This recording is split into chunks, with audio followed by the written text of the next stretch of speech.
Today's story is titled, If Your Car's Radio Tunes to Station 444 AM, Pray the Dispatcher Doesn't Call Your Name, by Hippocampus. The link to the story is in the description below. Please enjoy. I've spent a little over half of my 54-year-old life driving a Peterbilt. I've hauled everything from frozen food to industrial chemicals across every interstate of this country. How far becomes how much time, and quickly. 12-hour drives don't seem all too bad. When you spend that much time on the road, the world starts to shrink so small that it becomes nothing but you, the glow of the gauges, and the hypnotic white noise of the tires meeting asphalt. It's one thing to take road trips that last only a few hours and go from city to city, but most of you don't spend enough time in the dead zones. Those are stretches of highway where the GPS turns into a useless blue triangle, and your cell signal flatlines into a hollow no service. We truckers live in those zones. If you've traversed these zones for as long as I have, you've probably experienced some strange things.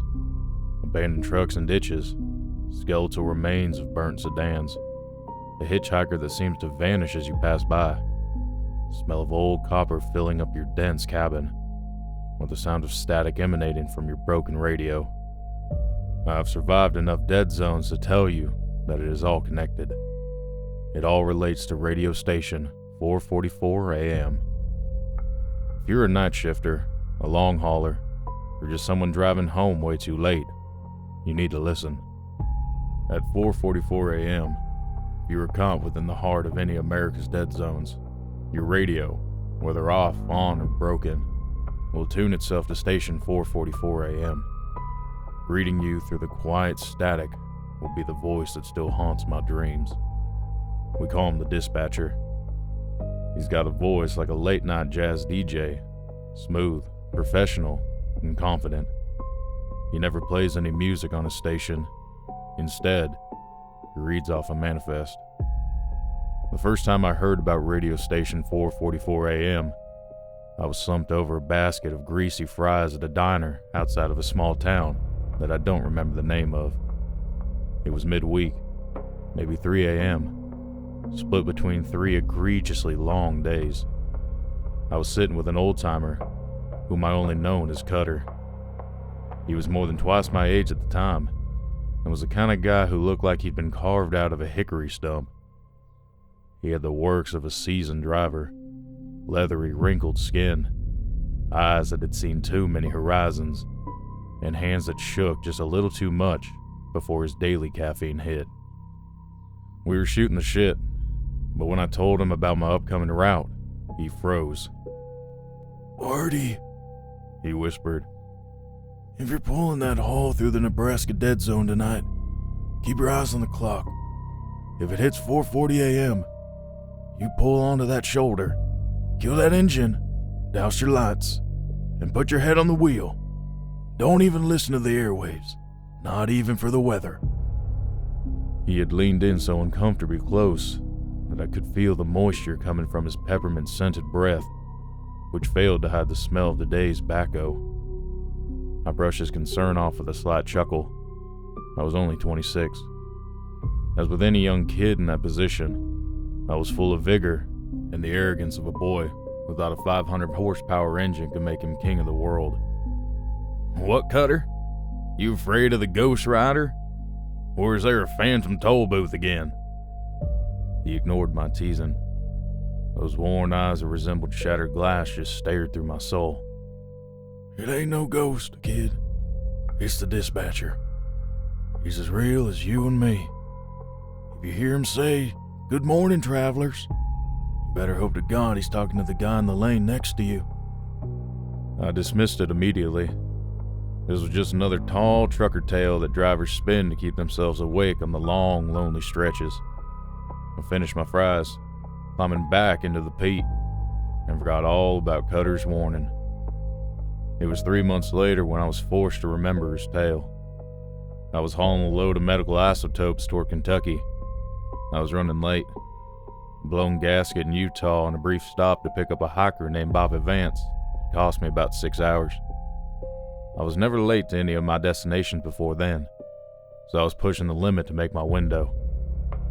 I hit the heart of the dead zone somewhere deep on the I-64. The GPS had been a flickering grid for miles.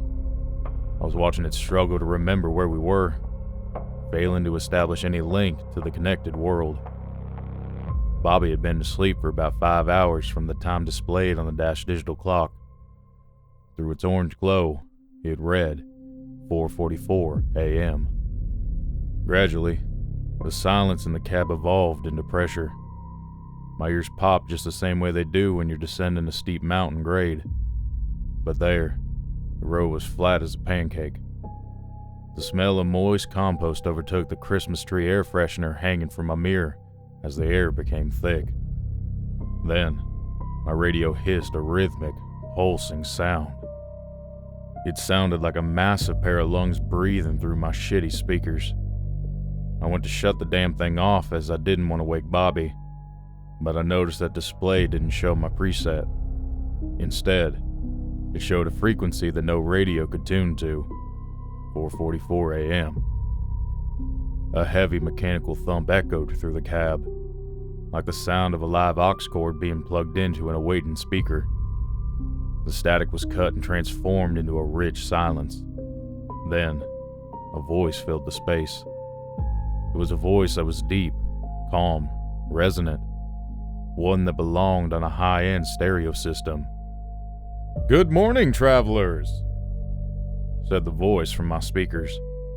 There was no music, just that smooth, confident greeting. A greeting that sucked all the air out of the cabin. "The fog is rolling in low over the valley floor, and the concrete is feeling particularly brittle today. We have a heavy schedule, and the road is asking for a little extra support. Let's see who's helping us maintain the flow." I thought about pulling over. Should have listened to Cutter's instructions, but I was too gripped by a morbid, hypnotic fascination. What did that voice want?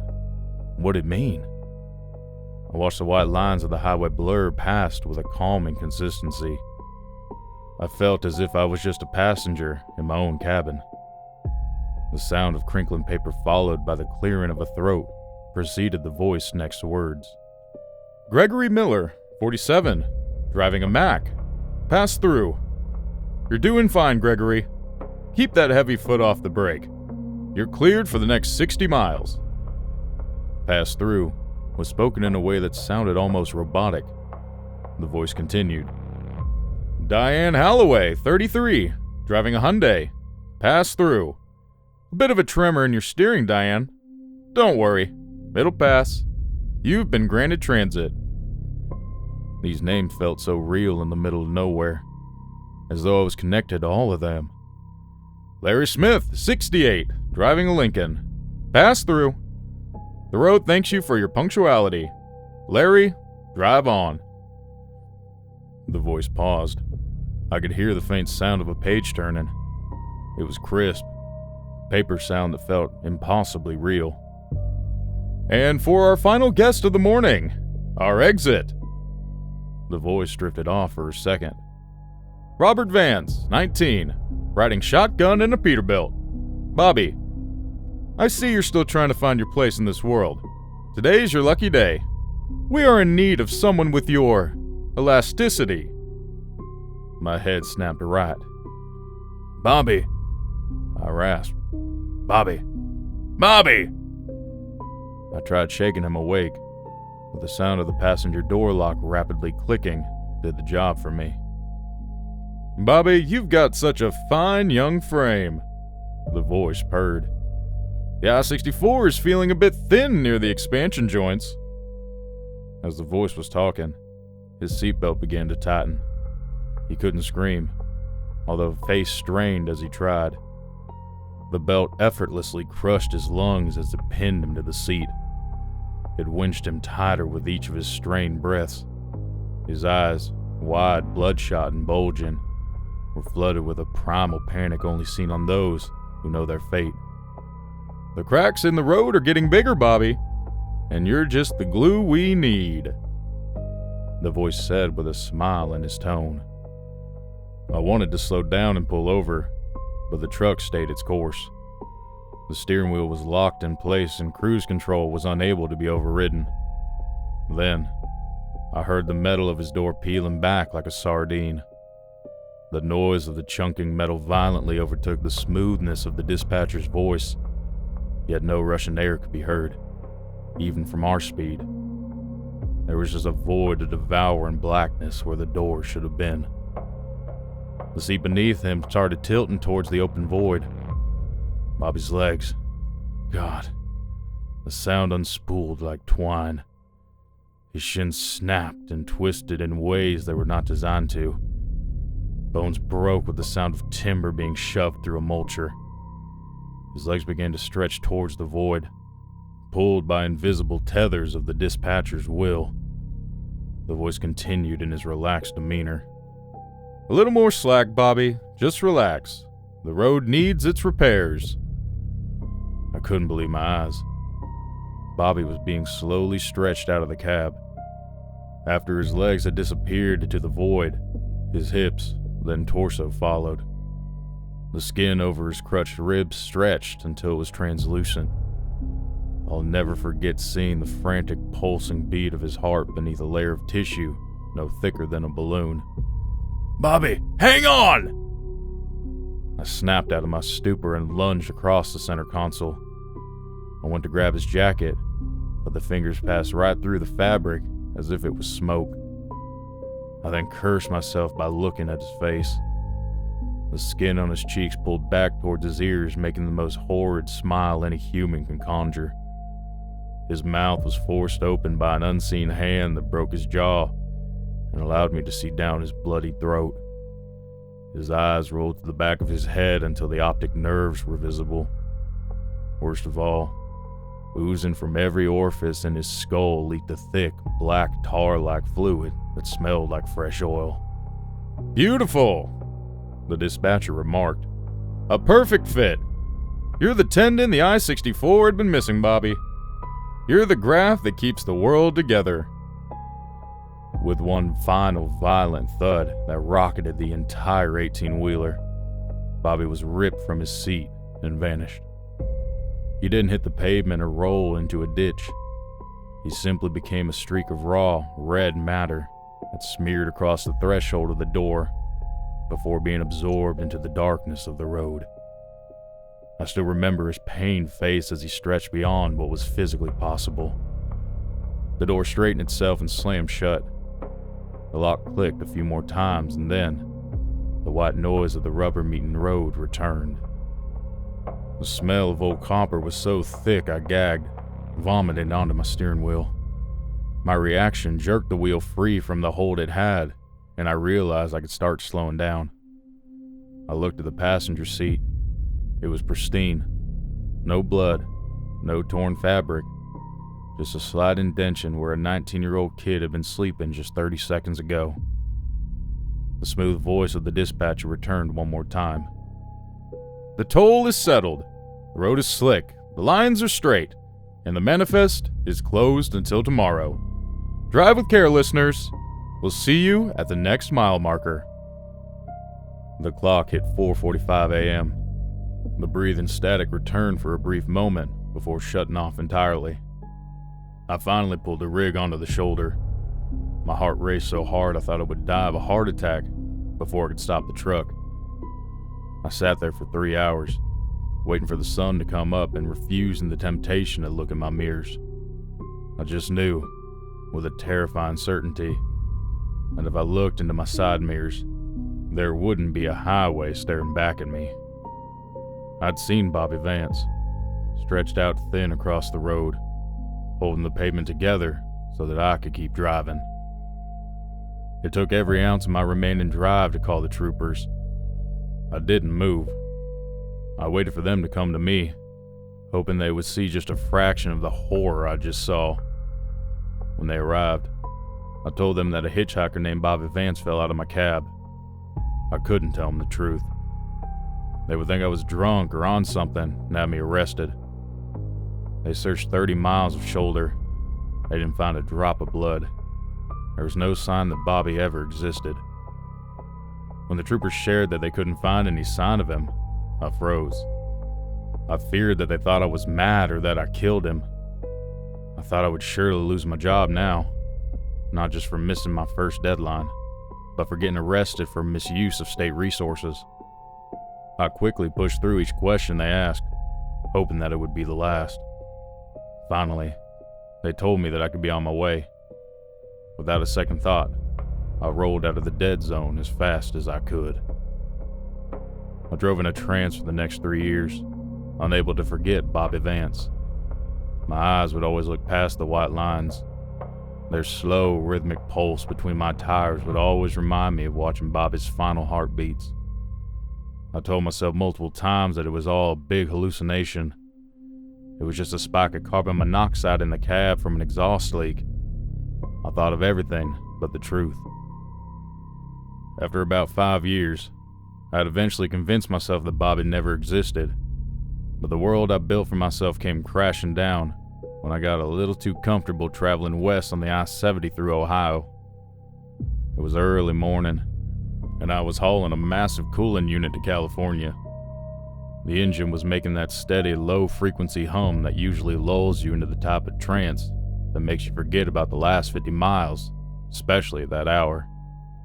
At 4:44 a.m., the air changed. That copper and ozone tang began to seep through the vents. It was so thick I could taste the metallic grit on the back of my tongue. The first whiff snapped my brain out of its trance as it brought Bobby's fate to the top of my head. The radio didn't even flicker this time.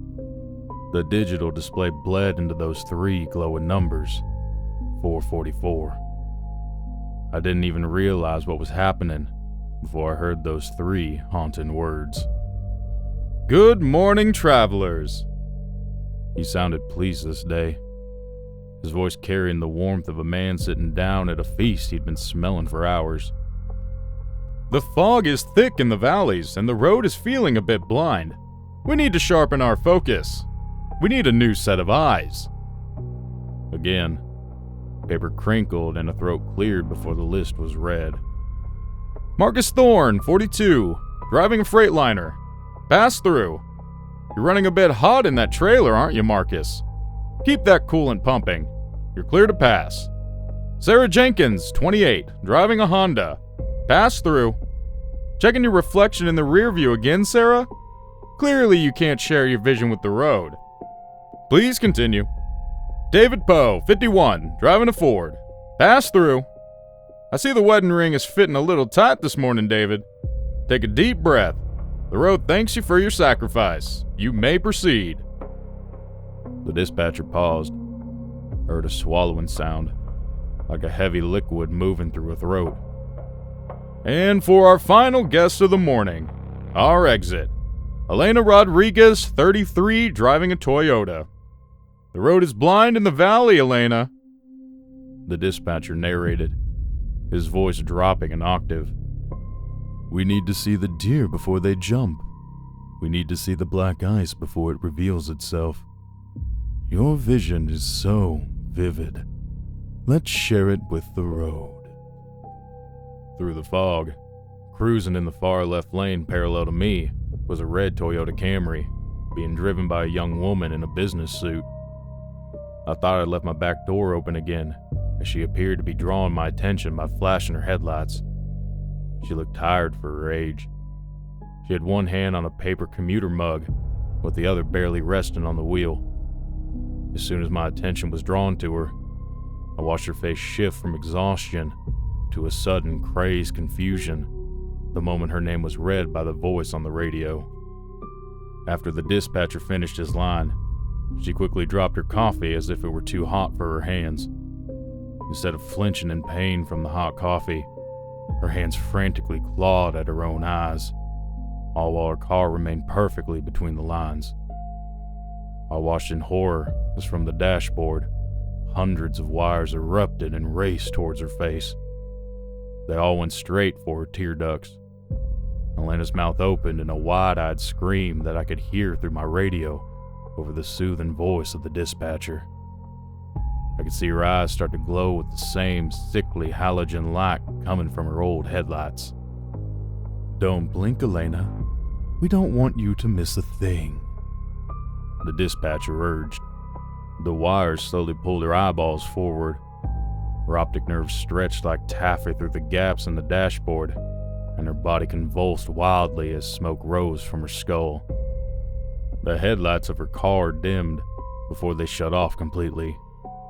Her car slowed down and fell behind me. I stared at the driver's side mirror, waiting to see what would happen next, failing to keep my attention on the road in front of me. Then, her headlights started to burn again, but the light coming from them highlighted a horror that I wish I could forget. Her bloodied eyeballs grew and filled the sockets her headlights previously occupied. They were each starting to emanate the same dull yellow light as the car's bulbs, but they grew brighter and brighter, until they were twin beams of searing, white-hot lasers that cut through the fog like butter.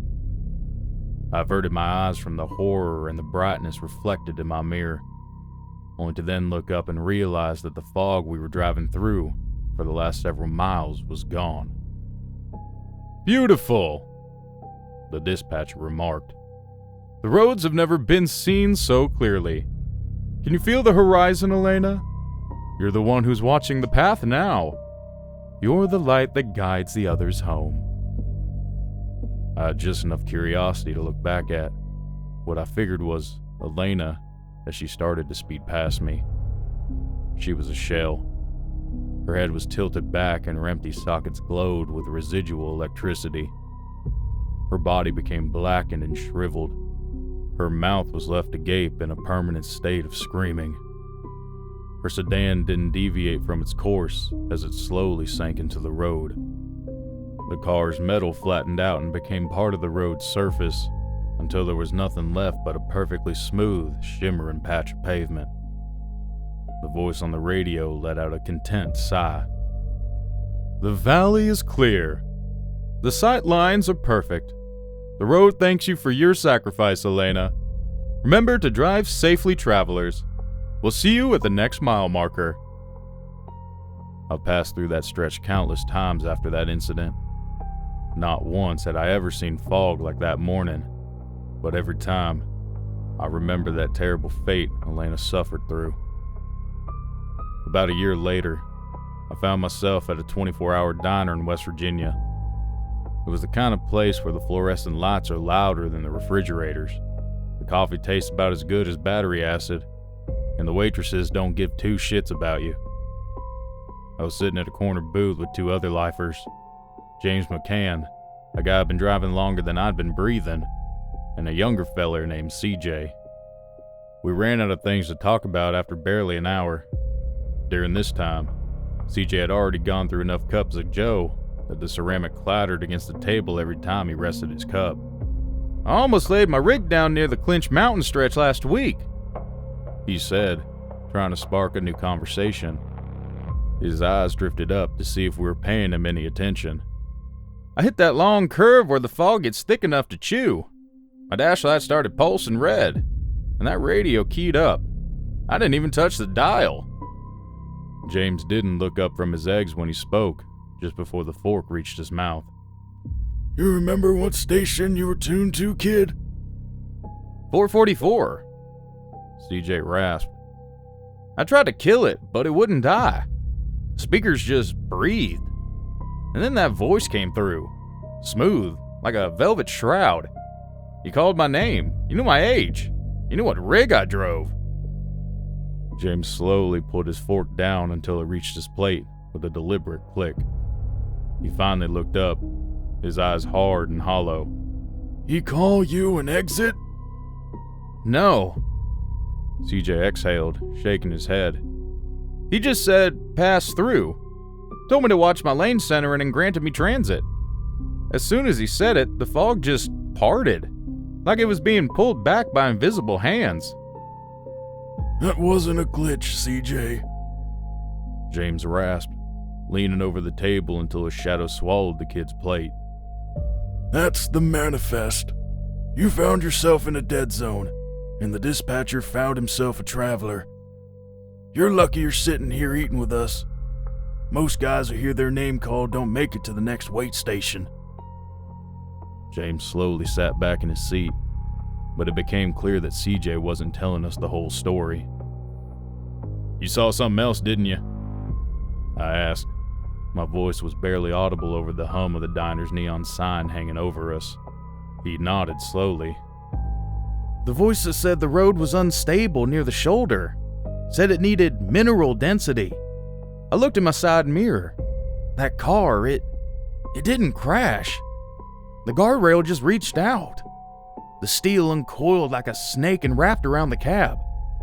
The voice narrated the whole thing.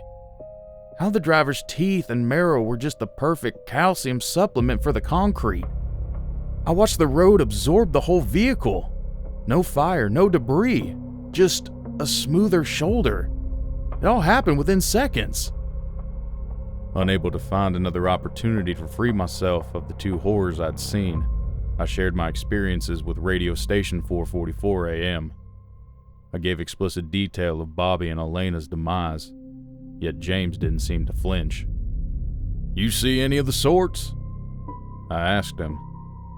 James rubbed his face, his heavy sigh sounding like a leak in an air brake. I was running a flatbed through the Carolina border 20 years ago, 4:44 a.m. The radio keyed up and I heard the dispatcher. He called a guy in a rig a quarter mile ahead of me. It was a traction exit. James' eyes went distant, staring at something 30 miles and 2 decades away. The dispatcher narrated the whole thing. He said the curve was thirsty and the asphalt was slipping. I watched the guy's tires melt from the road, reaching up and dissolve in the rubber. Then the dispatcher described how his skin was being pulled off his muscles to act as high-friction grip for the rest of us. I drove over that curve just after his truck was swallowed by the road, unable to come to a stop. I felt it like I was driving on fresh black asphalt. I could hear the guy's muffled screams coming through the radio, then through the floorboards the whole way through the turn. CJ had lost his appetite, and I was just thankful that I wasn't alone in these experiences. But James wasn't done. He looked at me, then back to the kid. I've seen a handful of exits in my time. Reflectors, dividers, lights, potholes. They all related to the integrity of the road itself. But I've also seen it take what it needs in order to think. It was clear that CJ didn't want to stay on this topic, but I had given in to my unnatural, yet curious desire to learn what he meant. I was hauling a wide load across the I-80 in Wyoming. James began, his eyes fixed on an old coffee stain on the table. 4:44 a.m. The dead zone was so thick the stars looked like they were being blotted out by ink. The radio keyed up, that smooth bastard. He called a pickup truck following just behind me. It was at this point where I saw James's hands start shaking. It was the first and last time I'd ever seen a tremor in that man. The dispatcher called an exit for a man named Alfred Mercer, 67 years old. His exit was for central processing. James took a shuddering breath. His truck didn't crash, didn't even slow, but the pavement beneath it started to ripple, like a pond after you throw a stone. I watched in my mirrors as the asphalt turned translucent, evolving into a sort of pink gelatinous membrane. And then the dispatcher started narrating the integration. He described in that calm voice how the road's internal mapping was fragmenting. It needed a memory bank to track the travelers. I watched through my mirrors as Alfred was pulled through his seat and into the floorboards. He simply vanished beneath his windshield. I sometimes still hear his screams through my radio. CJ was visibly nervous at this point, yet James didn't even pause to drink. His body slowly oozed out of the grill of his truck like a pasta press. When pieces of him touched the road, it started to unravel his nervous system like a ball of yarn. I heard the dispatcher talking about the synaptic bridging. I saw his brain matter being stretched out past me in long, fleshy threads that wove themselves into the expansion joints of the highway ahead. Then, the dispatcher thanked him for his intellectual contribution to the infrastructure. James finally took the first sip of his replenished coffee, as if trying to swallow that lump in his throat. His truck followed close behind me for several miles until it finally drove itself off the road, through the dirt plains and into a boulder a few yards from the highway.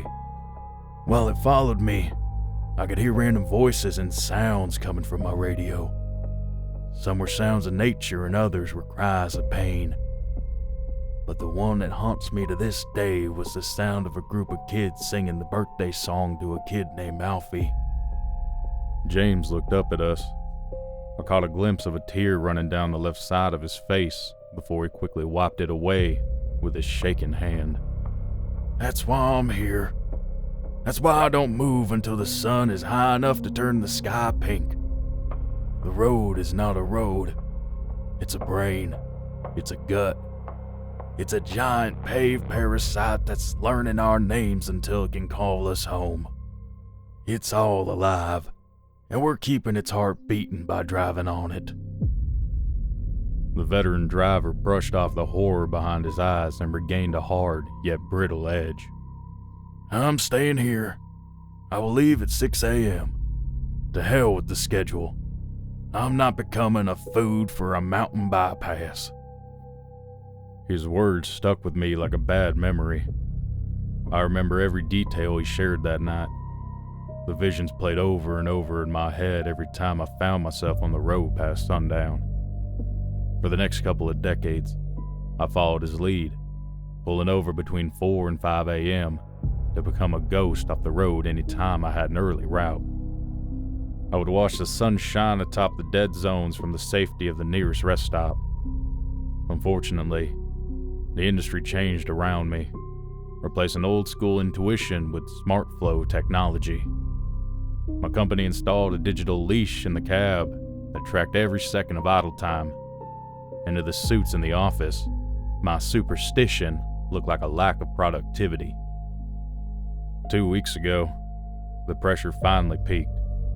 I was hauling a high-priority refrigerated load through the open road of the I-90. I was already behind schedule due to a slow way station, and my dashboard started screaming with efficiency alerts. I called my dispatcher, a guy named Miller who'd never seen a sunrise from a windshield, and told him I was pulling over for the 3-hour window. Artie, if those wheels aren't turning by 4 a.m., don't bother coming to the terminal. He snapped through the headset. We've got a contract to keep. I don't care about your bad vibes or your trucker ghost stories. You've already used those excuses, Artie. Drive the damn truck or hand in the keys. I looked at the clock. 3:45 a.m. I looked at the dark, winding road ahead. Thought about my pension. Thought about the mortgage. I shifted into 10th gear and pushed the needle to 85.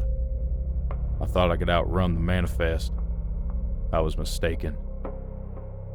At 4:44 a.m., the air in the cab turned into the familiar crushing pressure. I was entering the heart of a dead zone.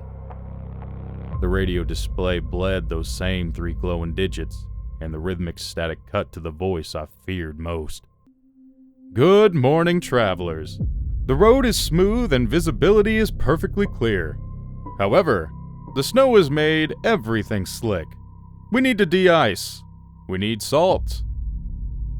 He went through the list, his tone calm and professional as he listed the spared pass-throughs of those caught in the dead zone. I forgot the other names the moment he spoke them. I only heard the one that mattered. Arthur Home, 54, driving a Peterbilt. Pass through. The voice purred. My heart increased its pressure as I felt my stomach drop at the sound of my own name. We've missed you, Artie. The road appreciates a reoccurring visitor. Your transit is cleared for the next 20 miles. The blacktop in front of my truck transformed into a clear, heavy membrane that looked like wet, translucent quartz. My high beams illuminated through the thin film, highlighting every horrible detail. For the next 20 miles, The interstate became a massive throbbing vein stretched over a trench of absolute horror. All tires usually make a rhythmic hum against the asphalt, but mine sounded wet and organic. They made a sickening squelch every rotation, like I was driving through a long, shallow puddle. I then realized that the reflectors embedded in the road weren't plastic or glass. They instead were preserved, reflective eyeballs, stripped from the past exits and wired into the substrate. As my 20-ton rig rolled past, I watched them, their pupils dilating and tracking my tread with a primal, desperate fear of being crushed. The white lines were long, flattened strips of human bone that flattened down and inlaid to mark the path. I could see each bone's porous texture through the clear skin of the road that kept in its place. Beneath that thin, clear membrane, a dark, vicious fluid churned with the slow pressure of a deep-sea current. It carried a slurry of debris from rusted subcompacts from eras beyond my time, to shredded semi-trailers and what could only be perceived as half-digested human bodies. Everything was suspended in a pink, gelatinous mass, acting like cells in a transcontinental bloodstream. Every few miles, the radio would erupt with the sound of today's exit. This time, it was an older woman named Elsie. Her screams, muffled by the poor connection to the radio, vibrated through the speakers and into my ears. Yet I barely heard her pleas for death.